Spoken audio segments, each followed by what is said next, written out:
secara bukti-bukti yang kami hadirkan kemarin itu pada saat pembuktian daripada para penggugat itu, ada beberapa penghasilan ya yang pernah disampaikan sama rekan kami sebelumnya. Untuk brand ambassador aja setahun 4 miliar kan, belum yang hariannya, atau misalkan belum yang bulannya, belum yang mingguannya. Ya kalau di total-total sampai dengan sekarang bisa lebih daripada 200 miliar.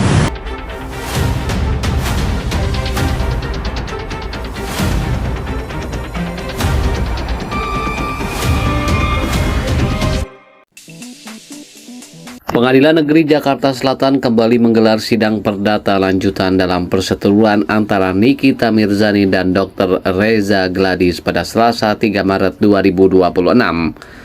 Agenda sidang kali ini sedianya adalah penyerahan alat bukti dari pihak tergugat, yakni Reza Gladys, sebagai bagian dari gugatan rekonvensi.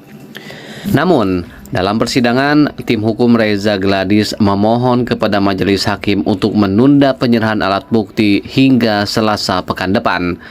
Hal tersebut dikonfirmasi langsung oleh Julianus Sembiring selaku kuasa hukum Reza Gladys saat ditemui awak media seusai persidangan. Kenapa kemudian kami meminta untuk waktu 1 minggu ke depan? Karena kami tidak ingin alat bukti yang kami serahkan pada majelis hakim adalah alat bukti yang tidak bersifat otentik. Yang kedua, kami ingin membuktikan bahwa perbuatan non-hukum yang dituduhkan kepada klien kami adalah tuduhan yang sekaligus. Lebih lanjut, anggota tim hukum Reza Gladys lainnya, Surya Batubara, menegaskan bahwa pada persidangan pekan depan pihaknya akan menyerahkan bukti krusial terkait adanya dugaan pemerasan terhadap kliennya yang bersifat otentik. Ini sesuai dengan hukum acara perdata, penggugat dulu yang menyerahkan bukti.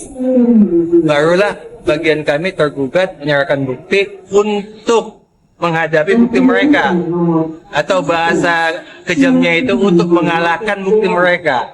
Jadi mereka masukkan bukti dulu, baru kami masukkan bukti kami. Walaupun bukti mereka fotokopi nggak masalah, kami tetap mengajukan bukti yang valid, ya. Dan untuk bukti sekarang ini kita lebih banyak kepada pribadinya Dr. Reza dan Dr. Mufid. Tapi untuk minggu depan kita akan menyampaikan bukti bahwa Dr. Reza itu memang diperas.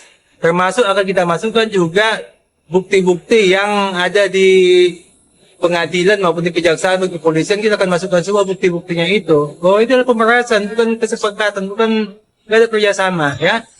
Jadi kita akan buktikan itu nanti untuk mengalahkan bukti mereka itu. Ya.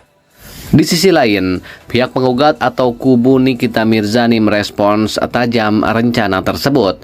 Maruli Sianturi, kuasa hukum Nikita Mirzani, menilai bahwa bukti terkait pemerasan tidak relevan dan tidak tepat jika dihadirkan dalam persidangan perdata. Mereka ini sebenarnya dari di dalam gugatan rekompensi itu adalah copy paste dari dakwaan. Copy paste dari dakwaan. Terus kemudian copy paste dari putusan 362 dan 363. Nah, padahal itu ranahnya berbeda, pidana dan perdata. Nah, kemudian ya, kenapa berbeda? Gini. Ini kalau bicara namanya unsur ini, unsur mereka menuduhkan unsur pemerasan, ya. Satu, belum ada putusan yang berkekuatan tetap yang menyatakan Nikita Mirzani dan Ismail Berku bersalah, ya kan? Nah, kemudian ini sedang proses upaya kasasi, belum final dan banding. Nah, yang ketiga, di dalam hukum itu ada namanya ajas hukum praduga tak bersalah, ya, presumption of innocence, ya, yang ini masih berlaku sampai belum adanya putusan yang berkekuatan tetap atau ingkrah. Genap 1 tahun artis Nikita Mirzani menjalani masa tahanan di balik jeruji besi. Selama mendekam di penjara sejak bulan Ramadan 2025 lalu, bintang film Nenek Gayung itu dikabarkan mengalami kerugian finansial yang sangat fantastis. Nilai kerugian tersebut diungkapkan langsung oleh salah satu tim kuasa hukum Nikita Mirzani, Galih Rakasiwi, seusai menghadiri persidangan perkara perdata di Pengadilan Negeri Jakarta Selatan, Selasa 3 Maret 2026. Galih membeberkan bahwa penghasilan kliennya yang hilang selama setahun terakhir mencapai angka 200 miliar rupiah. Nilai tersebut didasarkan pada sejumlah kontrak kerja dan kerjasama brand ambasador yang terpaksa terhenti. Secara bukti-bukti yang kami hadirkan kemarin pada saat pembuktian daripada para penggugat itu, ada beberapa penghasilan ya yang pernah disampaikan sama rekan kami sebelumnya. Untuk brand ambasador aja setahun 4 miliar kan, belum yang hariannya, atau misalkan belum yang bulanannya, belum yang mingguannya. Ya kalau di total-total sampai dengan sekarang bisa lebih daripada 200 miliar kan. Itu bukti-bukti yang kami hadirkan itu berdasarkan adanya perjanjian. Terlepas itu dibilang namanya kopi, di mana seorang kita membuat perjanjian, aslinya otomatis dipegang sama orang yang membuat perjanjian kan, pihak berikutnya gitu kan. Nah, klien kami ini kan megang kopiannya, jadi setelah itu apa dasar itu kopi, jadi ada itu aslinya. Nah, untuk kerugian-kerugian tadi, jika ditaksir bisa jadi lebih daripada yang kami gugat, seperti itu.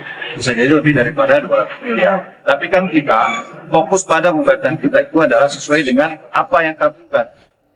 Sejauh ini, tim hukum Nikita Mirzani terus memperjuangkan gugatan perdata tersebut dengan melampirkan bukti-bukti perjanjian kontrak yang sah sebagai dasar perhitungan kerugian kliennya selama berada di dalam tahanan. Kerugian 200 miliar bukan berarti 200 miliar itu apa buktinya? Itu bukti-bukti kemarin, brand ambassador, terus endorse dan lain sebagainya. Yang dinilai walaupun dia ada pekerjaan 1 jam, itu kan berharga bagi beliau. Nah, yang perlu saya garis bawahin, yang dirugikan itu sebenarnya di sini tuh siapa? Gitu loh. Nah, mereka kan rekompensi katanya rugi sampai dengan 300 miliar. Buktikan dong 300 miliar itu. Nah, sementara yang dirugikan di sini kan klien kami sudah jelas kan. Masyarakat Indonesia juga sudah melihat klien kami ini sekarang ini kan ada di mana? Ada di tahanan. Rugi gak? Ruginya kenapa? Tidak bisa menghasilkan kan? Jika dinilai dengan penghasilan yang sehari aja kan luar biasa. Itu bisa dinilai dengan masing-masing aja. Harapan rakyat. Setahun di penjara, Nikita Mirzani alami kerugian finansial ratusan miliar. Kontrak BA, brand ambasador, Rp 4 miliar, ambiar. Artis Indonesia yang fenomenal, kontroversial, Nikita Mirzani mengalami kerugian finansial sangat fantastis. Setelah genap 1 tahun mendekam di balik jeruji besi, kerugian yang dialami sosok yang akrab dengan sapaan Nikita ini ditaksir mencapai lebih 200 miliar rupiah. Akibat terhentinya seluruh aktivitas profesional dan karirnya di dunia hiburan. Kuasa hukum Nikita, Galih Rakasiwi, mengungkapkan bahwa angka kerugian tersebut bukanlah sekedar perkiraan, melainkan akumulasi dari berbagai kontrak kerja yang batal. Batal ya sudah. Dalam pembuktian konkret, Nikita Mirzani alami kerugian finansial ratusan miliar. Dalam persidangan yang berlangsung di Pengadilan Negeri Jakarta Selatan beberapa waktu yang lalu,